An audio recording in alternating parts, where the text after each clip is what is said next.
Normal ಮಜ್ಜಿಗೆಗಿಂತ ಈ ಥರ ಮಸಾಲೆ ಮಜ್ಜಿಗೆ ಅನ್ನದ ಜೊತೆ ಸೂಪರ್ ಕಾಂಬಿನೇಷನ್ ಆಗಿರುತ್ತೆ. ಮನೇಲಿ ಹಪ್ಪಾಕಿದಂಥ ಮೊಸರಿಂದ ಮಜ್ಜಿಗೆ ಸಾಂಬಾರು ಮಾಡೋಣ ಬನ್ನಿ.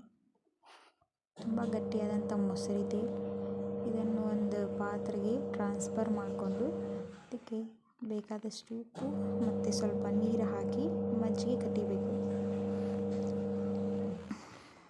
ಚೆನ್ನಾಗಿ ಕಡೆದಾದ್ಮೇಲೆ ಒಂದು ಪಾತ್ರೆಗೆ ಸ್ವಲ್ಪ ಎಣ್ಣೆ, ಜೀರಿಗೆ, ಸಾಸಿವೆ ಹಾಕಿ ಇದು ಚಟಪಟ ಅಂದಮೇಲೆ ಒಂದು 5-6 ಎಸಳು ಬೆಳ್ಳುಳ್ಳಿ ಹಾಕಿ ಇದು ಕೆಂಪಾದ ಮೇಲೆ ಸ್ವಲ್ಪ ಹಸಿಕಾಯಿ ಚಟ್ನಿ, ಸ್ವಲ್ಪ ಅರಿಶಿನ ಪುಡಿ ಮತ್ತು ಸ್ವಲ್ಪ ಗರಂ ಮಸಾಲೆ ಹಾಕಿ ಮಿಕ್ಸ್ ಮಾಡಬೇಕು.